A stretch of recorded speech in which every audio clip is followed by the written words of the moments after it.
Um, um, I went at one time over to the Appalachian Mountains, and I come up through pretty close to Brotherly Love, but I come down the C&O Canal that most people don't even know nothing about.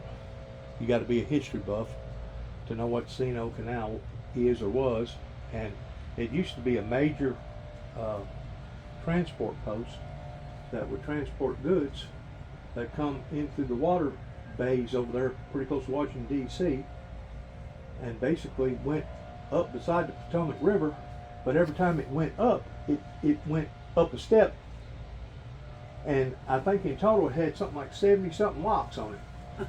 But it actually took goods from that bay all the way up to the Appalachian Mountains up there going toward the Brotherly Love and up that way, which is beautiful territory. I don't know if you've ever been up that way or not, but they got a thing called Hershey's factory that's not too far from up there.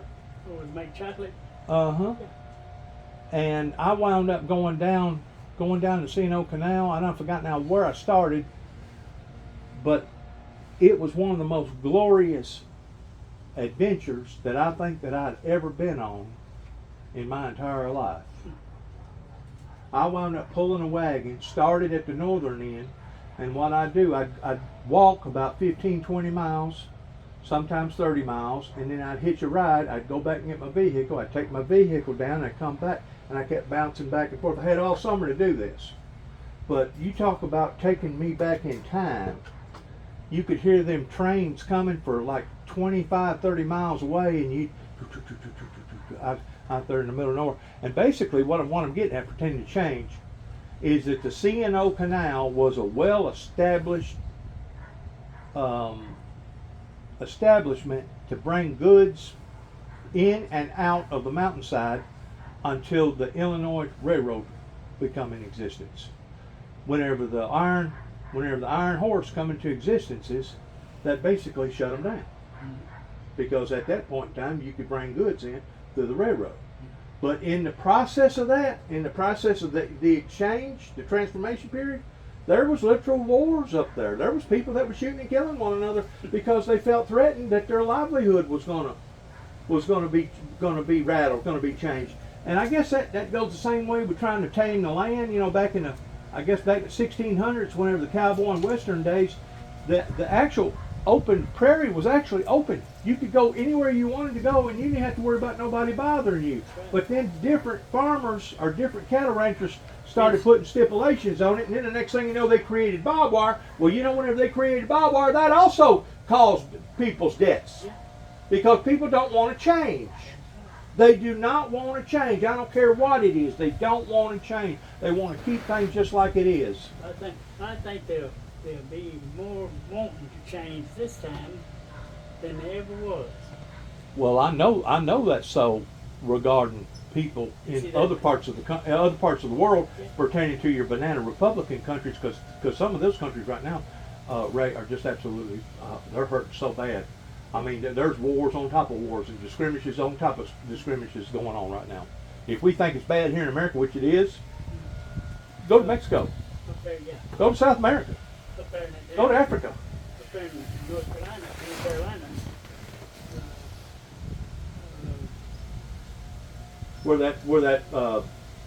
that flooding happened? Yeah. Where the flooding happened? Yeah. They went in there and down. What was it, EPA or whatever the hell it was? FEMA. FEMA. I got a coat in there somewhere. FEMA. A what? Jacket. Oh, do you? Yeah. They let you have a jacket? No. I was in a place where they had some. Okay, and you bought one? Got one, yeah. Yeah. But That was then. but you're right. There's skirmishes going on up there right now because people, unless you have been involved in a major catastrophe like that, or unless you're basically a storm chaser that goes in behind where these catastrophes hit, in which I was. Basically, Katrina was the one that I sharpened my teeth on. I stayed down there for almost a year. And then beyond that point, I lived on the road from basically 205 up until 20 and 14 whenever I come back to Tennessee.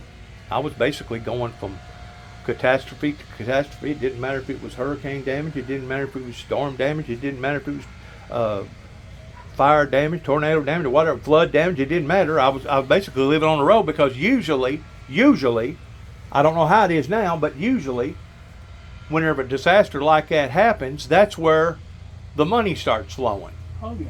I seen them people right there too. And of course, first thing, the insurance companies want to satisfy their customers, and they'll go to throwing that money out there towards fixing them automobiles and doing cleanup work and building them houses and putting roofs on them houses and stuff. That's where the money starts flowing usually. Yeah. So that was keeping me alive basically from 2005 up until 2014. Now 2014, I filled out for my disability. By the way, I'm recording this. Filled out for my disability in New Mexico, and I got granted that disability in Florida, which was probably give or take maybe 5 or 6 months, 7 months after that. I went ahead and accepted their proposal and went to North Carolina over there pretty close to where all that flooding took place, over in Robinsonville, North Carolina, which isn't but about maybe 2.5 hours from Cherokee Village, where they got the Cherokee casino and stuff. And I got really, really well acquainted with them people before I come back to Tennessee. Matter of fact, I know a minister over there right now.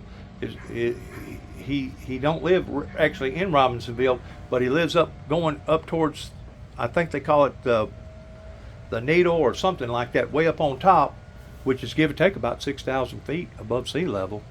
But he's up there pretty close to where the Moonshining Steels, that movie where the Moonshiners was over there, Whiteville or something like that, is where he got a church. But he was telling me that it looked like a nuclear bomb had blown up.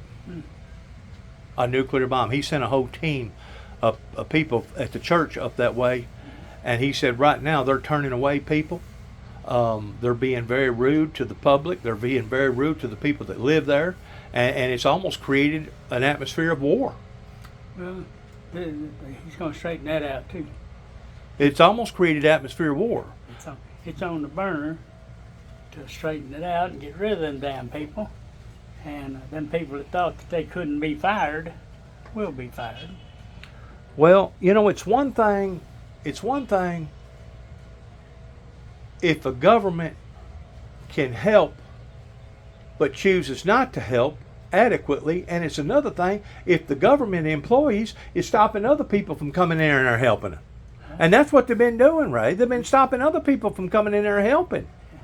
And we're talking about some very big organizations. I mean, whenever that catastrophe hit up there in Kentucky of that ice storm, I stayed in Mayfield, Kentucky for almost 2 months working with a group out of Atlanta that had 2 great big 18-wheelers. Whenever they'd pull in, they would open up the doors and the sides would open up and it'd turn into a portable kitchen. And we was feeding anywhere from 4,000 to 5,000 people in the morning, 4,000 to 5,000 people at noon, and then 4,000 to 5,000 people at night. We'd done that consistently for about 2 months. I've never seen pots and pans as big around as that cooker, right? I'm talking about pots this big and this freaking deep, where you get in there with a boat paddle and turn stuff around. But that's what they had, and that's what they done. They was called a crisis center. They went to areas that needed help like that. Well, they got the food the same way. They take the food, they carry food right here to Tennessee, over here to Greenfield, up to Dresden, places like that, with giveaway food. Yeah, I know that. And, But to stop those organizations from going in and doing their part, I think is wrong. Yeah. Don't you? Well, they go, like I said, people's heads is gonna roll over that. They ain't gonna die, nothing like that. They're gonna get rid of them. They're gonna lose their career, ain't they? Yeah. They're gonna lose their jobs, ain't they? That's right. That's what needs to happen. Well, I ain't never seen damage from what I could tell on TV. That was unlike anything that I've ever witnessed. I mean, I thought Katrina was bad, which it was, and there's been other catastrophes hit in America that's been just as bad, like the fires out west. I mean, whenever you're talking about displacing 10,000 people, man, that's a big deal. Yeah. You know what I'm saying? That's a big deal. When these people do setting all these damn fires too, they don't need to set them fires, and they letting them get away with it. They know who some of them are. you're not gonna mess with Well, them. you know, it's hitting right now up there in the northeast tip of Maine and Boston, up that area. They've been having some major wildfires up there. Mm-hmm. And what I've taken notice is, you know, there's pockets, and depending upon where you are, depending upon what year it is, will depend on whether or not that pocket is going to be here. Like we had a pocket that hit in 207 that devastated East Tennessee to the point that the forestry just took a heck of a lick. That's whenever Dollywood caught a fire. That's whenever all of southern Georgia, or all of Georgia and Alabama and Florida got hit. Lake Okeechobee almost dried completely up, and also the big lake that feeds all the people in Atlanta almost dried completely up. But then it would shift over west, or it would shift over here, it shift over there. Now they call them domes. They call them heat domes. But what's creating a heat dome? Because I don't understand how come in northwest Tennessee and Kentucky and parts of Missouri and Arkansas, we get this heat dome in the middle of winter that's freaking supposed to be 30 degrees, but yet no, it'll be 87 here, and all of a sudden we have an eruption of freaking tornadoes, because it was basically in a dead winter in December whenever that tornado hit up there in Kentucky and also hit Dresden. But how come below us in Texas and Mexico, it's not near as warm? It's still cold down there. So they can't say that it's a front that's coming through that's bringing all that heat. I'm going to tell you what I'm thinking. Part of it's got to do with the ozone. The ozone has got so thin. You know, it used to be over 5,000 miles thick. Now it's less than 500 miles thick. And in some areas, it's not even that. It's basically broke completely down because of all the carbon dioxide going up into the atmosphere. I think it creates this opening. And the next thing you know, the sun will penetrate right down on that one area. You know what I'm saying? And we know for a fact that the sun is causing more of skin cancer than ever before. But I think the biggest part of it is below our feet. You've got 10,000 degrees of all that pressure down there called the mantle. Because whenever the volcano erupts from all that pressure, it comes out basically about 2,000, 2,800 degrees, somewhere along in there. Well, somehow or another they found machines to go down into the deep. I just hit my button. Okay. Fall detection canceled. That's my fall detection thing. Uh-huh. To where if I move my wrist just right, it activates. Next thing you know, people start talking to me, wanting to know what my emergency is. Next thing you know, there'll be all kinds of law down here, all kinds of police down here. So I got to activate it. I got to disactivate it by mashing it and keeping it mashed. But that ball of fire that's down there, I think it's bobbling around. It gets over this way, it gets over that way. Now you keep in mind, for the past 100 million zillion years, something has been feeding that ball of fire. Something has had to have been feeding that big ball of fire down there, and I think that it's been living off of oil. Well, as we're draining the oil, we're draining its life expectancy down there. And they claim that that big ball of fire down there is what determines our poles, whether or not it's North Pole, South Pole. And they claim if that ever completely flips, that it will be devastating to mankind upon to the planet because of everything that's going to be going on. Well, if you go into the deepest part of the oceans, which I think is 6-7 miles deep, I think they call it the abyss or something like that, it don't make sense that the deeper you go down into the ocean, the warmer the ocean gets.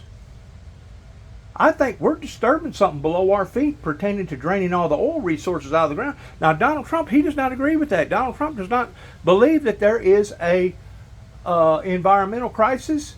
He don't believe that there's an energy shortage. But I got news for him. There is. I mean, you can continue to be a denier all you want to, and I'm pretty sure he's probably going to activate a whole lot of more oil fields in America. And whenever he does, I'm just afraid that it's going to possibly cause the New Madrid Fault or the California Fault, or possibly to erupt Yellowstone National Park. The main reason that the environmentalists, even in Carter's era, before Reagan ever got elected, went to went to the White House and told them what this repercussions was going to be, and you know what they told them at the White House? They said, get back with us whenever it starts to happen. Well, it's starting to happen, and it ain't like a light switch. It ain't something you can just flip on, flip off. Well, that's one of the reasons why that we've been diverting and buying all our oil from places like South America or places like Australia and